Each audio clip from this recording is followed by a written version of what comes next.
Hello, and welcome to Castle Talk, where we talk to writers and creators of today's genre worlds. I'm your host, Tony Salvaggio, and today we're talking to Gavin Rothery, writer and director of Archive, which will be in virtual cinema screenings, on demand, and digital on July 10th. The film was an official selection for the 2020 South by South Film Festival, which I guess we were originally going to talk to you then, and my, has the world changed? Yeah. It's all very weird, and now we can't leave our houses. Yeah, it feels... Or go to the cinema. Yeah, I guess in some ways does that feel... It must feel a little prescient. Well, yeah, I mean, obviously my pressing concern is well-being for everybody, basically, like myself, my family, general public at large. Like, nobody wants to get sick and nobody wants to have a bad time. But, I was all set for I spent 9 years making this film, and we're all set for a theatrical US release, and we've got South by in March, and then everything's just gone. Yeah. Crazy. Being in a band myself, I had, my own South by plans, which we have to, like you said, go for safety. Leading into that, you said it's been, 9 years in development. Can you tell me a little bit about the development of the film, kind of how you came up with the themes, as well as I noticed on your bio that you had done a lot of work in games, a lot of work in art direction. I'd like to know a little bit about making that transition from art director to writer and director. Yeah, you've just got to do two jobs, basically. You've got to figure out how to have a job that pays your bills, and then you've got to spend all of your other time in your life doing another job, in this case, getting a film together, writing a film and putting the production together, to get to a point where it has its own enough momentum to actually, you've got to will it all into existence. You've got to make it real. But you've got to spend most of your life working, unfortunately, to get that to happen. But that's okay. It brings out all my borderline sociopath tendencies anyway. It's fine. Nice. As transitioning from art to being a director, were there ever times when it's beautifully shot? I'd like also, before I get into that, how'd you scout the locations, and what was the balance between location and CG and studio? Well, the whole thing basically is we're a small budget film. I think people think we're a bigger budget than we are. Like, we're a tiny budget film. We're kind of on a parallel with Moon, pretty much. We had a bit more resource for the effects, but generally speaking, like the actual stage production, it was the same as Moon. So shooting and building sets and all that stuff. So it was all about doing what we can. So it was about getting on the ground, picking our battles, and just spending the budget in the smartest possible way to support the story to get the result. So you hear about films wasting money and everyone getting the snouts in the trough and all this kind of stuff. There was no wastage on Archive at all. It was like everything was super lean, and like every penny basically went on the screen, which is cool. But it's just a lot of thinking on your feet and being nimble. A good example of that is when I wrote the original script, I had locations in there that scenes played out in, which we just didn't have any money to realize when we got on the ground. So I'm having to move them and make them work in different parts of the set that we have built. And I get a real beam up on it about this stuff. And it's like, if I'm forced to change something at any point in the script, I have to somehow figure out a way to make it better off the back end of it, because I always feel like if you start changing things and you can't make it any better, then you're compromising, and ultimately you're going to have these things coming in again and again and again. And if you're not defending the quality of the writing and making sure that you feel like it's better when it changes, you're just going to go down a hole. It'll be like, your script will go through 100 or 200 tiny little changes, and if you're not defending the integrity of it and just being okay, saying, well, that scene can just be like a little bit more boring without that thing in it, and that's okay, it's only a little thing, it just multiplies and becomes this whole big thing. So I get really adamant. I've got like a no retreat, no surrender policy inside my own head about things changing. It's like, if something's going to change, it has to get better somehow. Got to figure out a way for it to improve the film. And so it's basically doing that on the ground, which is a little bit stressful, but I've got a brilliant producer, Philip Hurd, who was like fully supportive. Like the production company that I worked with at Independent, they were super supportive of me, and they had my back the whole way through. And we just cracked on and got it done, basically. Just a lot of thinking on your feet and trying not to spend money unless you absolutely have to.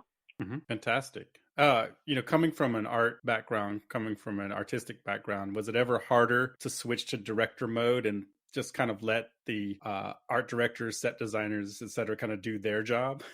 Well, not really, because I was kind of doing all of that stuff too. Gotcha. I did. Right. There was three of us doing the concept. I was leading it, and I got two other guys helping me out. I got Nick Levy doing the architecture, and I got Callum Watt helping me out with the character work and the costumes. And yeah, I just cracked on and got it done. I mean, this stuff, it's easy for me to be like, I always kind of think of it as like, if you're playing D&D and you can get like a plus stat on your character, mm-hmm. It's like that with directors. It's like quite often somebody who's managed to do something like decent as a director will often have a +1.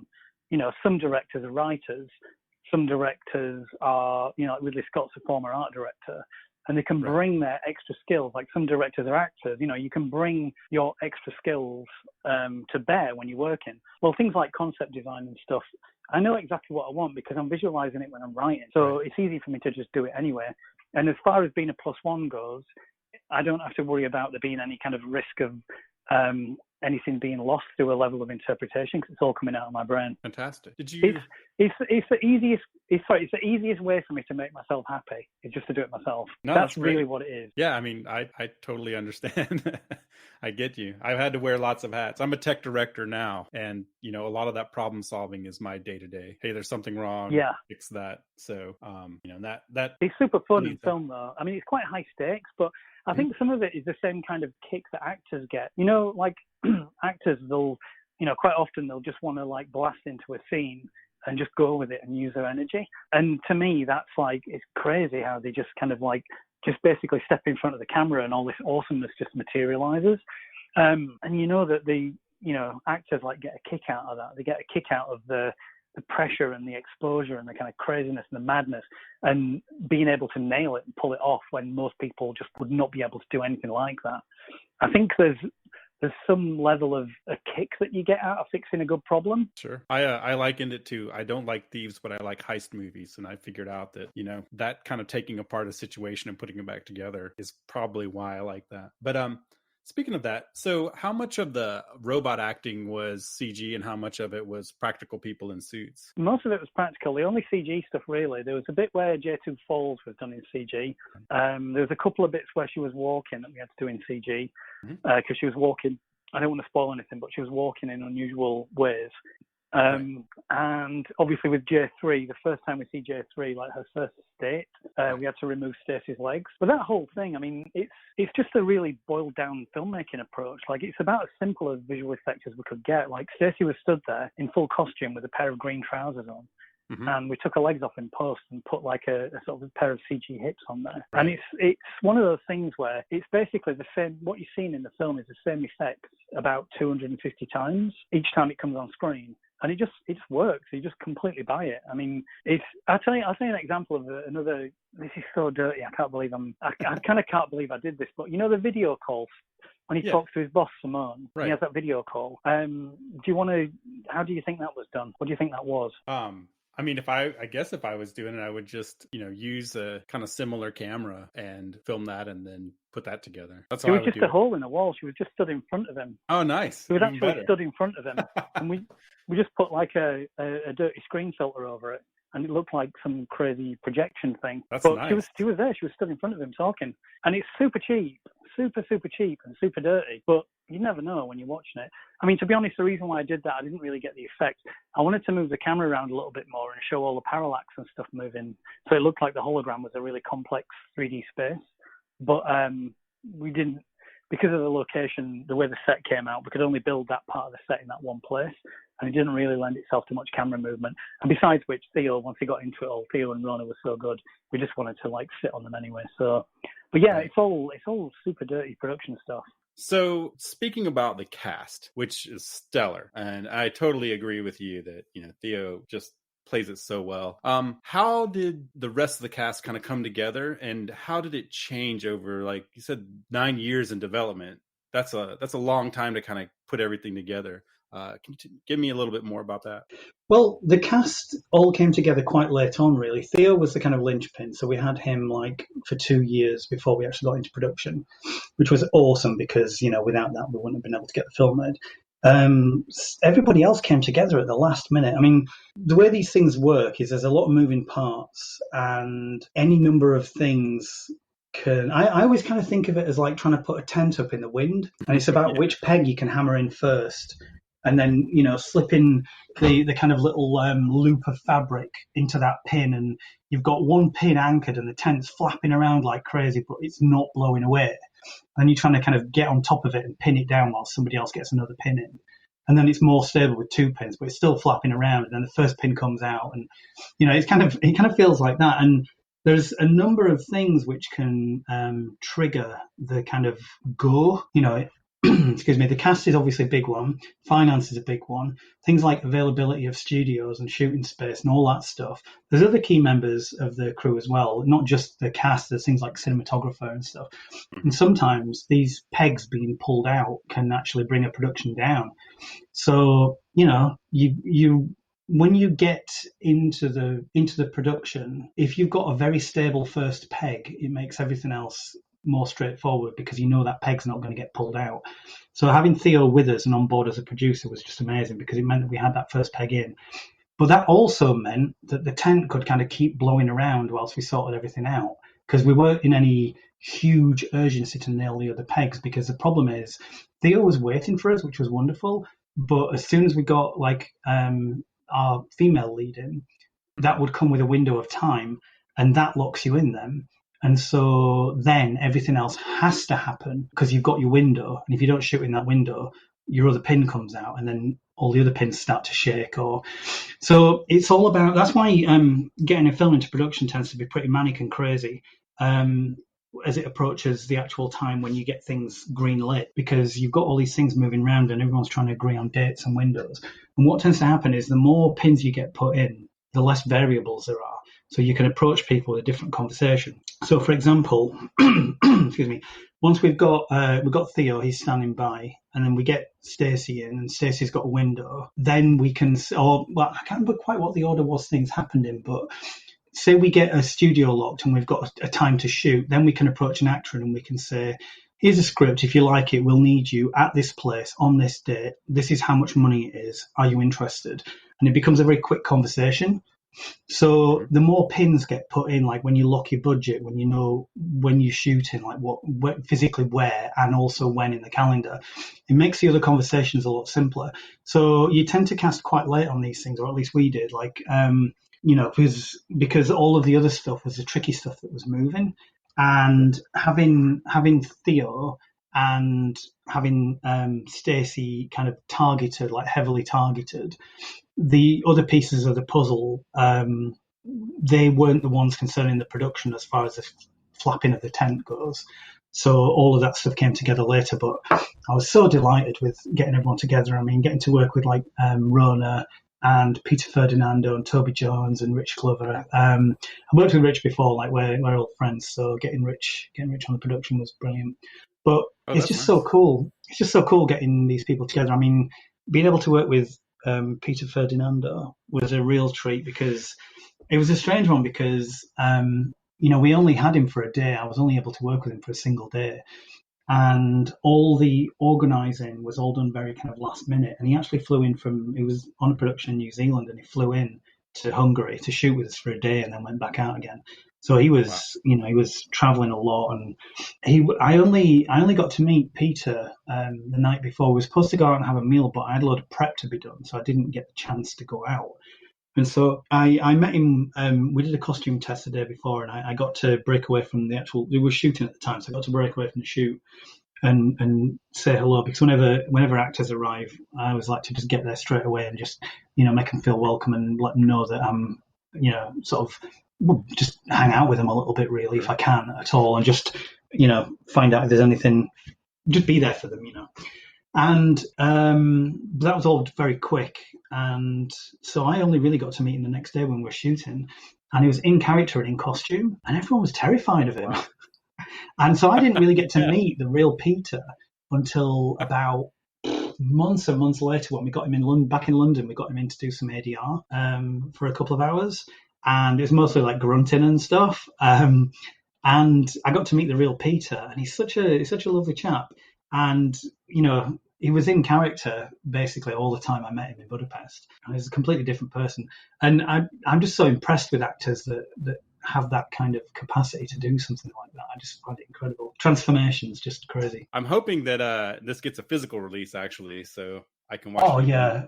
I really want. Yeah, I want. I mean, I'm big on physical media. Like I've got like DVD, Blu-ray shelves, so it's important to me. And also, I want to record a DVD commentary. I love doing those. Oh yeah, they're really fun. I want that as well. So as soon as you make that, so I have So you mentioned we didn't answer it specifically earlier, but so you said you were shooting in Hungary. Is that where all of the outside stuff is? No, it's where a lot of it was. The actual house itself and the plateau with the waterfall, that was all in Norway.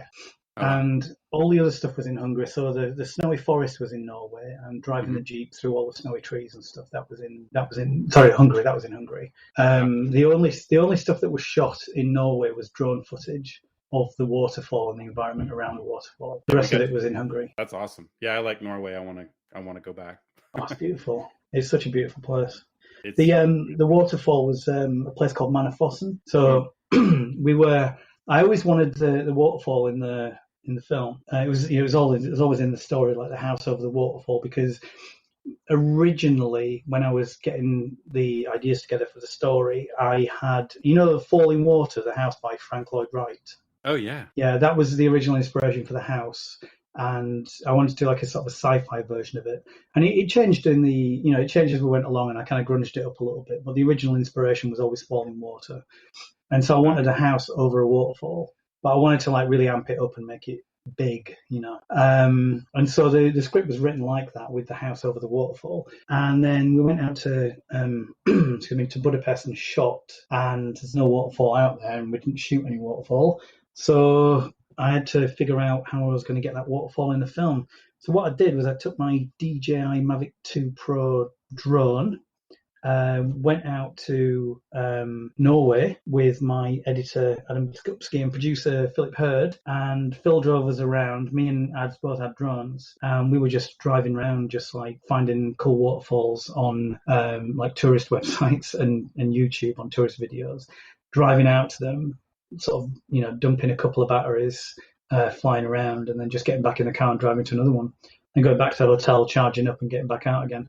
We just did that for 3 days, and it was the most fun time ever. How crazy is it that now you can location scout like that?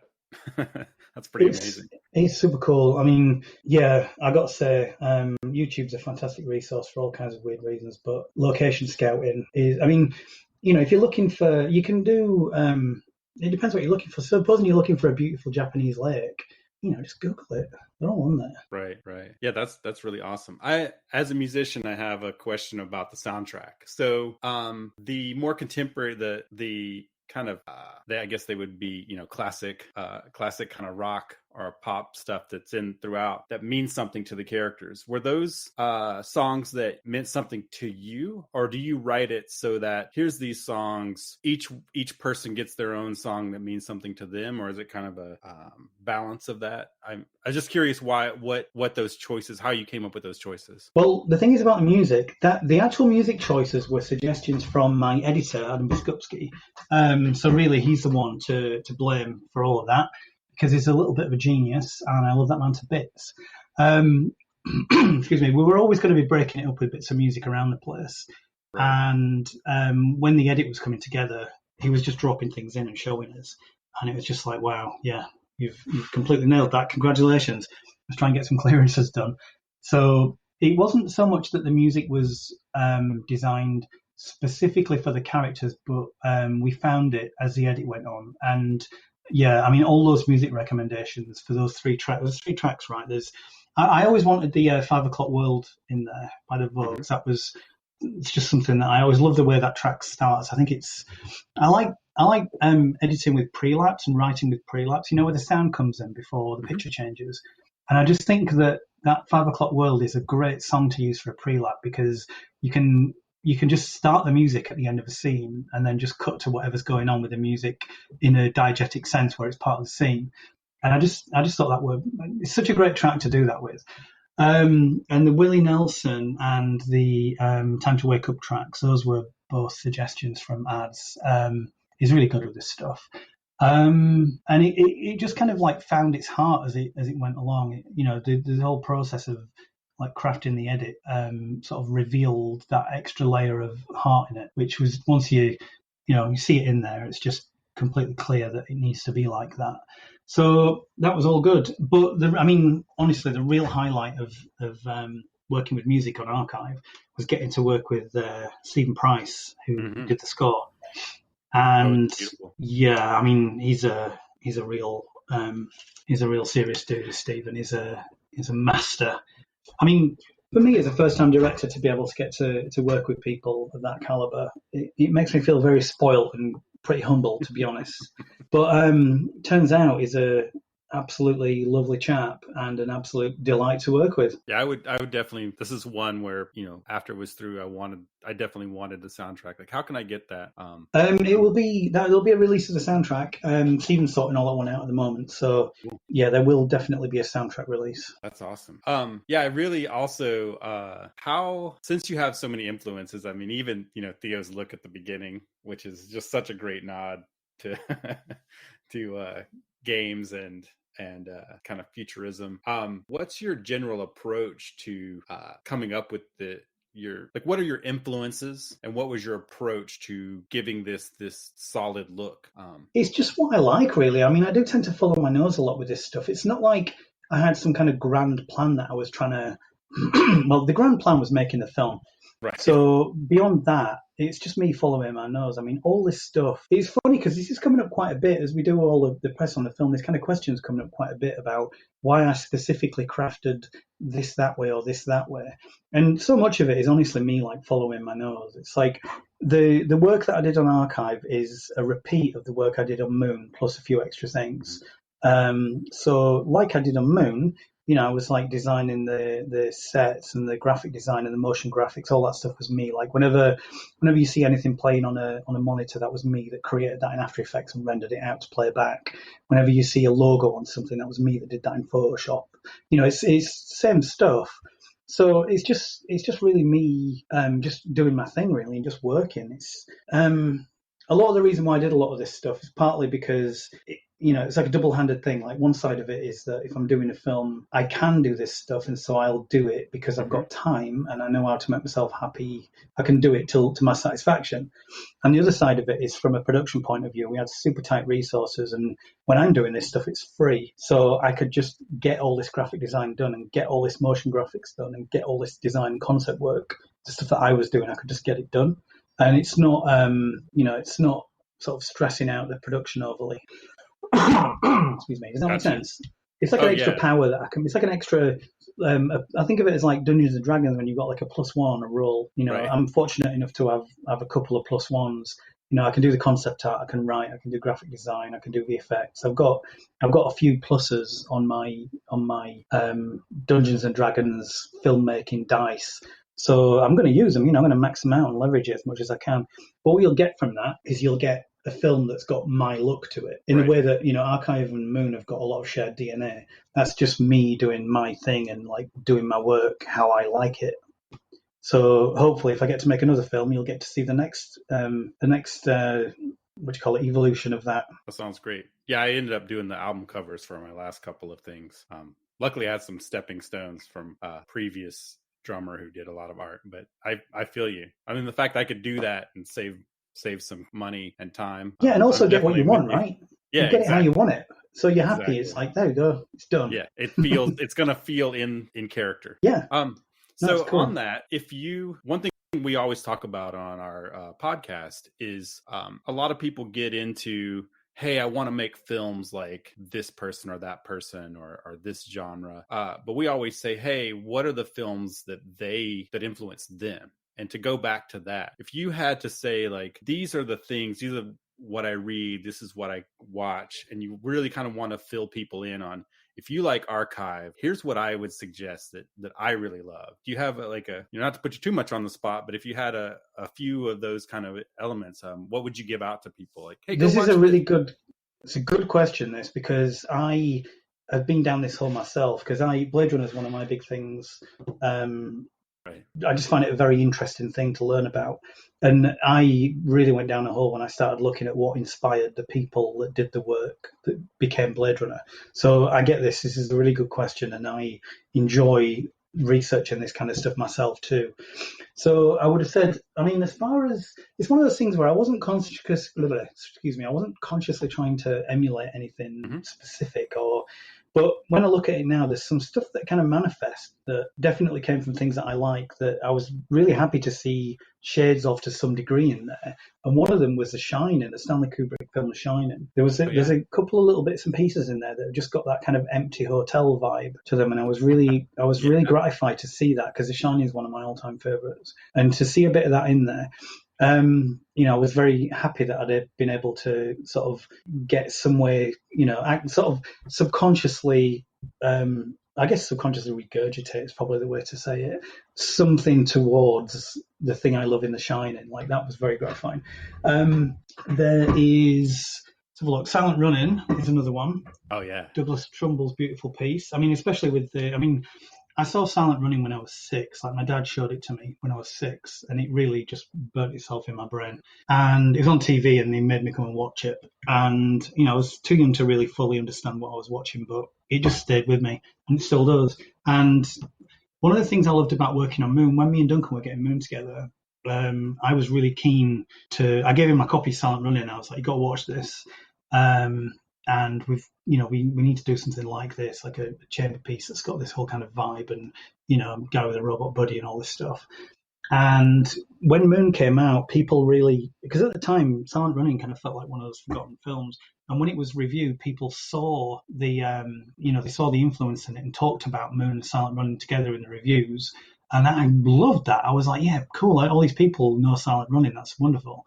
And there's Silent Running in this as well, definitely, I think, with the relationship with the robots and like living with multiple machines and stuff. There's definitely some shades of that in there somewhere. Yeah, there's things like, more contemporarily, things like, The Handmaiden. It's only from 2015, but that piece just it still blows me away every time I watch it. Honestly, Park Chan-wook just bringing it. It's a masterpiece. Like The Handmaiden, if it's one of those things where I'm sure a lot of people have been put off from watching it because it's a South Korean film and it's it's subtitled. But honestly, as far as like crafting a story goes, The Handmaiden just makes my skin go goosebumpy every time I watch it. So I don't know if there's really elements of The Handmaiden in archive, but if I ever could emulate aspects of The Handmaiden in my work, I think it would make me very happy. I've told people you can make a coffee table book just of shots, like each one from The Handmaiden. Beautiful. Yeah. It's amazing. It's amazing, and it's such a. The thing I love about it is there's all this stuff in there, like it's just the photography and it's just phenomenal, but the story is so good that all of that other amazing, phenomenal work just drops back to let the story it's just a masterpiece. I love it. I agree. That's really cool. And I don't want to take too much more of your time, but one question I always like to ask, because you go around and you've done a couple of days worth of this kind of stuff. Is there any question that while you're going through, you kind of in the press junket thing and you go, man, nobody asked me this thing, and this is the thing I really wish somebody would ask? And I always am curious if there's anything that you're like, but why did nobody think this is important?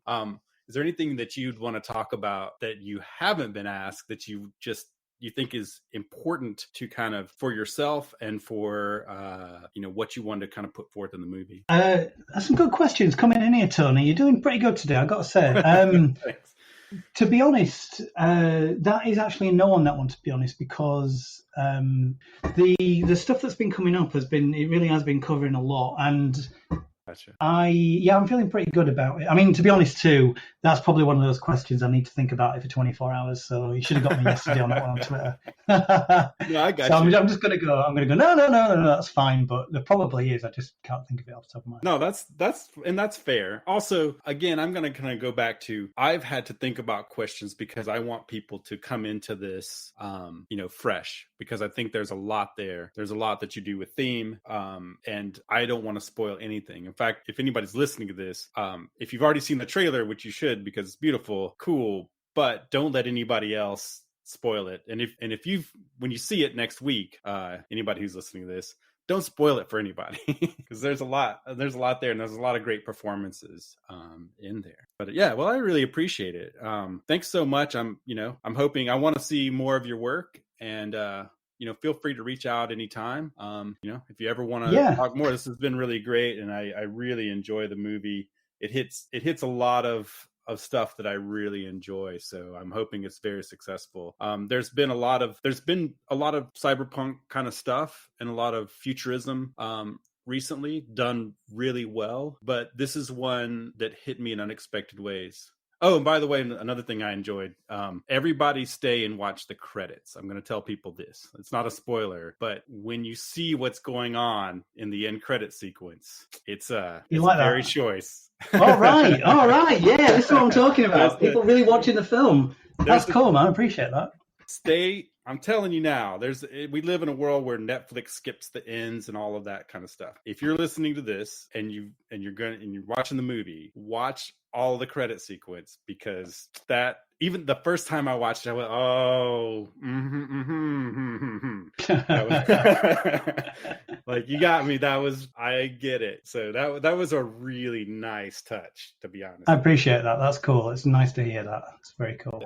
I mean, again, you work on so much stuff. I always try to watch the credits, because let's give all the artists and working people respect, Well, some of them. That's a joke. I'm joking, of course. No. Yeah. I could give you a list. Yeah, there was the one. Yeah. Never. I worked on a couple games where we had a couple of those people, so I get you. Oh man, yeah. Well, thanks again, so much. I really appreciate it. This has been a really, really fun to talk to you about the movie. Again, the movie is Archive, and it will be on virtual cinema screenings, on demand, and digital July 10th, which is next Friday, and a few hours into the future, if you're where Gavin's at. So I hope it does really, really well, and I hope to talk to you about many, many more movies and art and everything else. Yeah, to be continued. But thanks for your time. I appreciate it. Thanks so much, and you have a great evening. You too, man. Cool. Take care.